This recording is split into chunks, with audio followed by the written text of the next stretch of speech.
Hi everyone. Well, happy Monday. I mean, it's I know it's Monday for you. It's not Monday for me, which is why I'm wearing my Norwich City tie today as a Friday one. It has all got too confusing the way I was doing it before, and I just want to make sure that hopefully Norwich still have at least a 7-point gap at the top of the championship table by the time you're listening to me, as they do now as I'm talking to you.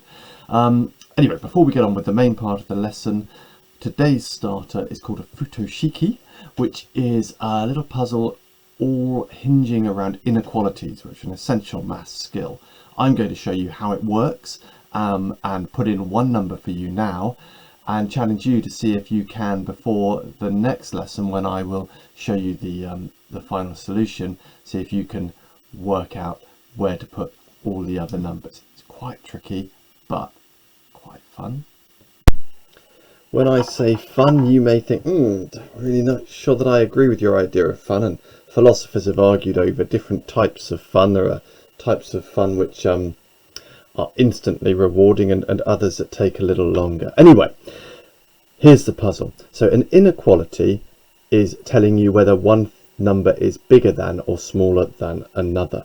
So it's like an equals sign, except that it's been pinched at one side to say that it's not equal, and more than that, the number, whatever you've got at the shorter end, the pinched end, if you like, is a smaller number than what you've got somewhere else. Now the numbers 1 to 5 are going in every row and every column, but in a mixed up order, and also wherever you get an inequality, it's got to obey that rule. So this cannot be a 1, it cannot be a 2 because we've already got a 2 in this row.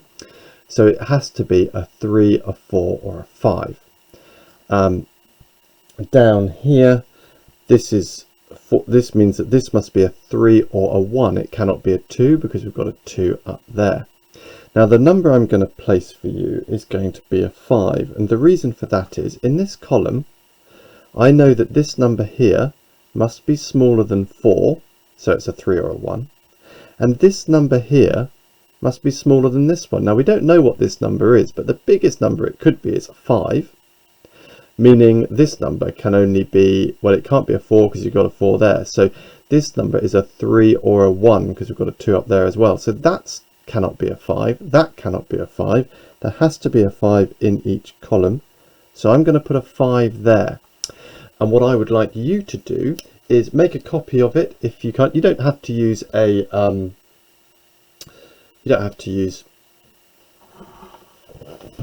a printer or whatever. If you've got some square paper, you could do what I've done there to show you exactly what I would do there, and you can set it out exactly the same.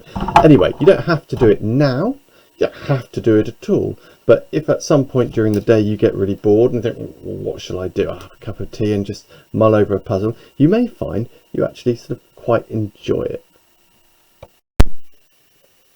Now last lesson we were using these to find a missing length if we knew one length and we knew what the angles were in the triangle. We were always given a right angle and another angle, weren't we? And we discovered that we could work out the other one because we knew all the angles added up to 180. So the essential thing was, if you know at least 2 angles of a triangle and you know one side, you can work out the other lengths. What we're going to do today is what happens if you're given 2 sides and it's a right angled triangle, so you're actually given 2 sides in an angle, you will be able to work out what the other lengths are.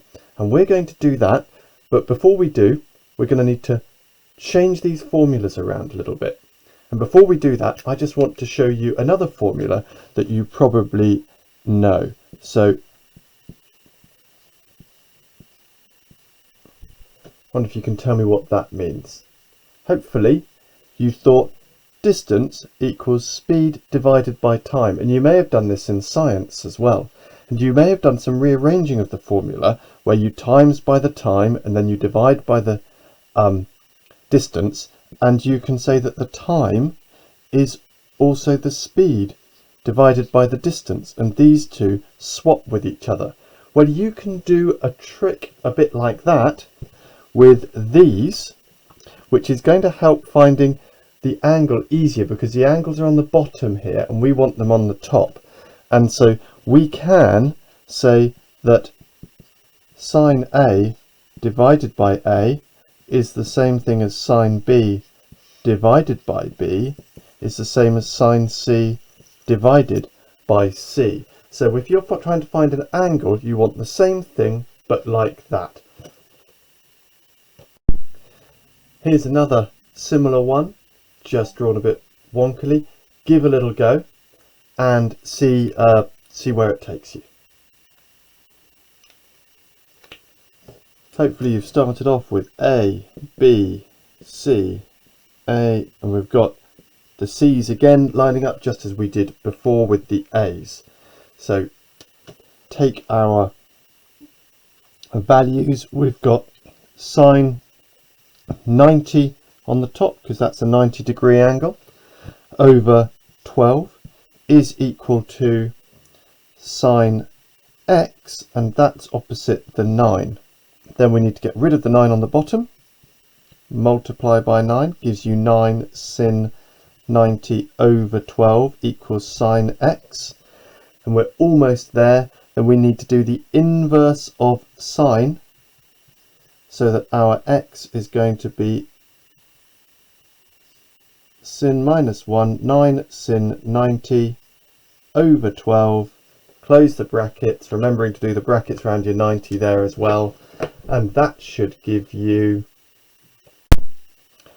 48.559. So always write down one more than you need. Then put your little box around there. That 9 means that that is going to round up to 48.6 degrees to 1 decimal place, or you could call that 3 significant figures, couldn't you?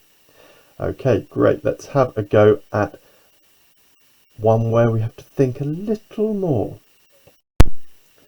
So we might start off with a green triangle like that, which we're told is a right-angled triangle. We would also be told the lengths here. So if we're told the length of the one opposite the 90-degree angle, that's going to make life a little bit easier. So we can have a 10 centimetre one there. If that's 10, this is going to be a bit shorter. Let's say that that is 8 centimetres. And we might want to find out what this angle is up here.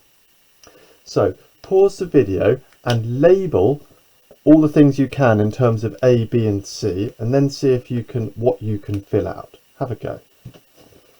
So I'm going to call that A. You might have called a different one A, but what's important is that if you call whatever you called this one, the small letter goes on the side opposite. The B is opposite to the B, the C is opposite to the C. So that means we're actually looking at sine A over A, which is equal to that, which is also equal to that. So that means that I can say, filling out all of this now, I can say that the A is 8 centimetres, so that goes on the bottom.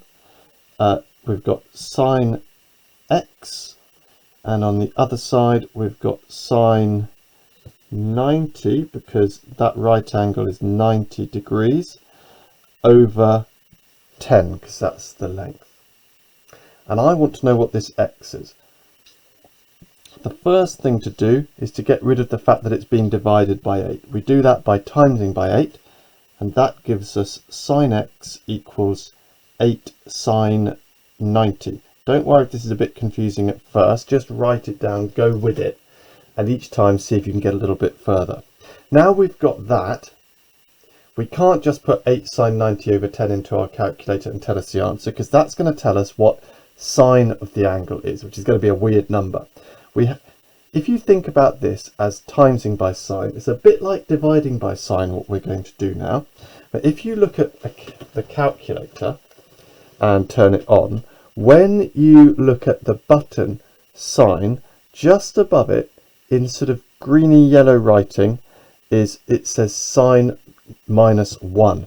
And what we have to do is, and that means the inverse of sine, the sort of reverse of sine. So to reverse sine, we do sine minus 1 and this is what we're going to be putting into our calculator. We do it like this. In order to get that sine minus 1, I hit shift sine, and then it's that I want, isn't it? So if I press the fraction button and put 8 sin 90, remember to close the little bracket on there, go down to the bottom, and it's just 10 on the bottom. Then I have to press right to come out of the fraction and close that bracket. That's important. And press equals, and I get 53.13. If you don't get 53.13, it may be because you're not in degree mode. If you're not in degree mode, I will show you what you should do about that. We're going to do everything to 1 decimal place today. So we're going to call that 53.1 degrees to 1 dp. I will show you what to do now about getting into the right mode. Right, see here that I've got a different answer for the same thing that's been put in there, but just above that, it's probably difficult to see, there's a little square, and that actually says R instead of D now, which means we're in something called radians, which is something that mathematicians and scientists use when they're working with angles in a slightly different way. We don't need to worry about why, but we do need to make sure that if you pick up a calculator and someone's put it into radians mode, you know how to sort it out. So we need to go into setup. So where, see, it says menu there, and then it says setup. You have to go shift setup, and then angle unit is number 2. Press 2, and then it's in radian as 2. So I want degrees, so I just press 1, and now it's in degree mode.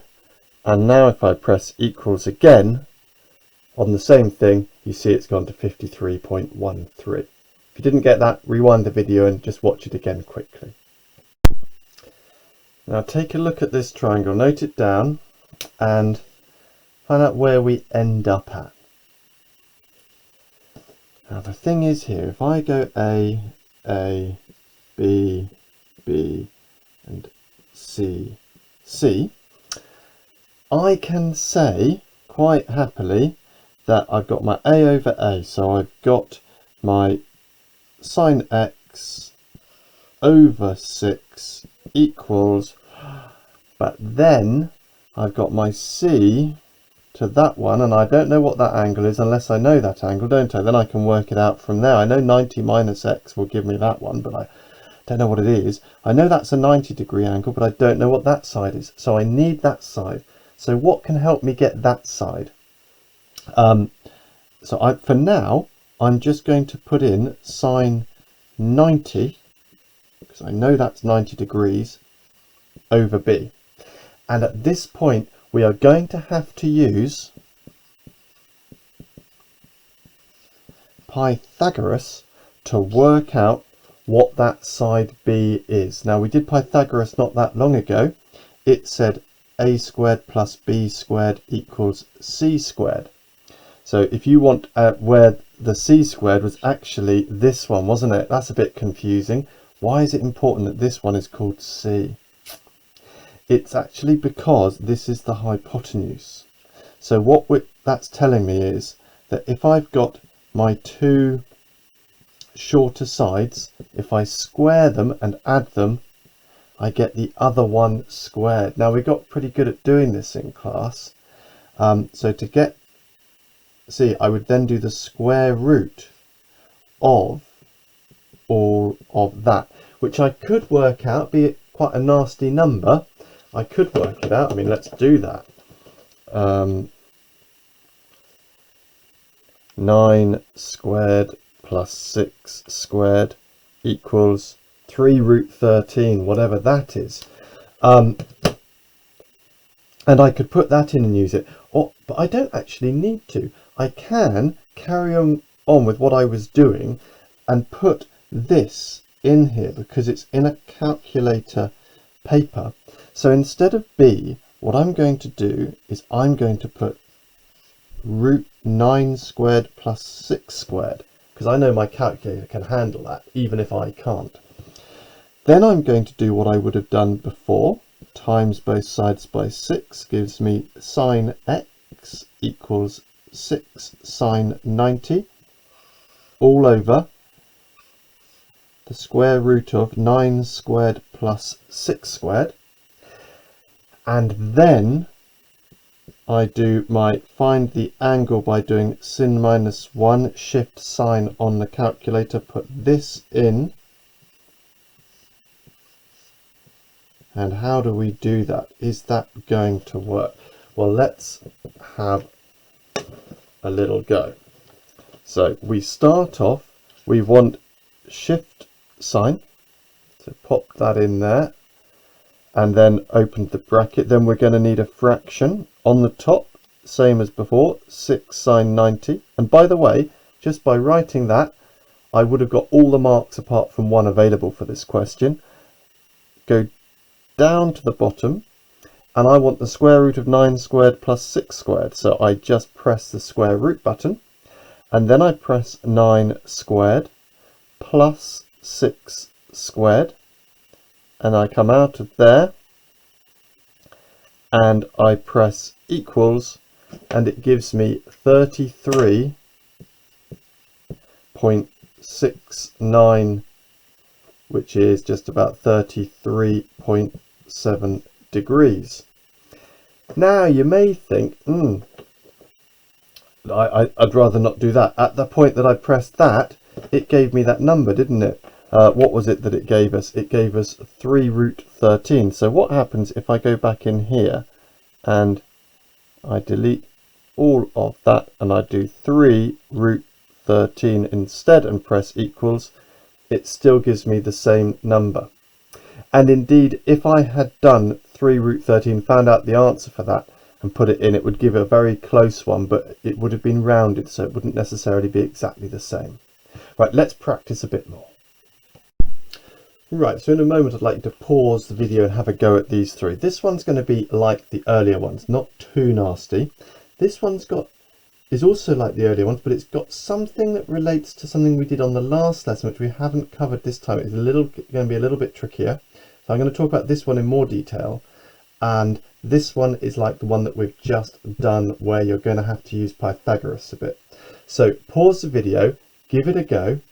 Then I will give you the solutions to these very quickly, and then I'm going to talk through the red one.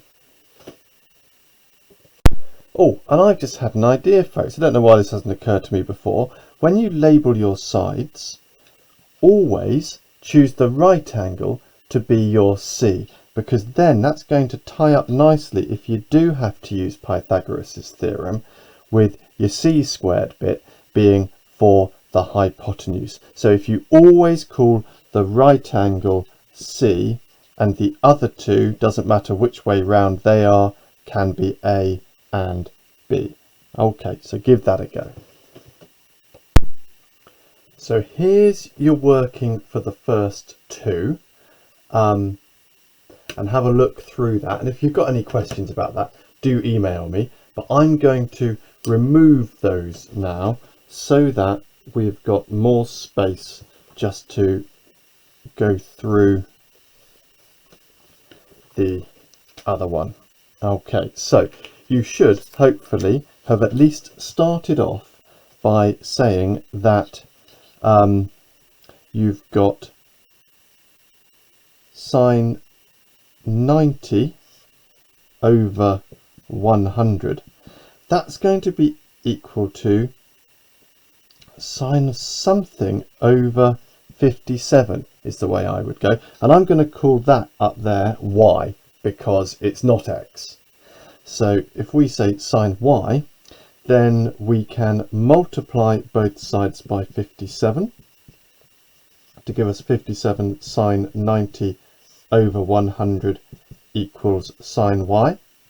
And we can then do our inverse sine thingy of sine -1, 57 sine 90 over 100 equals y.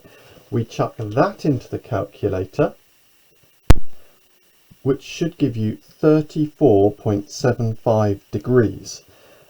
Notice I've gone to 2 decimal places because that's not my final answer that I want. I want it to be this angle that I have, not that one. So remember, they all add up to 180. If I take 90 away, I've got 90 left. So I just need to take 34.75 away from 90. You've got a calculator, so use it just to make sure. And when I do this, I actually use the answer key. 90, take answer, and then it puts it with all of the accuracy that you could have in it. That's giving me 55.249 or 54.249, and that's really important. If I'd done that without a calculator, I would have got 0.25 and I would have rounded up to 0.3, but using the exact one there, it's actually come out at 55.249. So that means that would round to 55.2 degrees, not 55.3, which it would have done if we'd used that answer there. So I'm just going to put that ... in there, and we should have 55.2 degrees. Okay, just run over a tiny bit of time. Next time we will have a little look at some GCSE style questions from good old Maths Genie and see how that goes. Bye bye.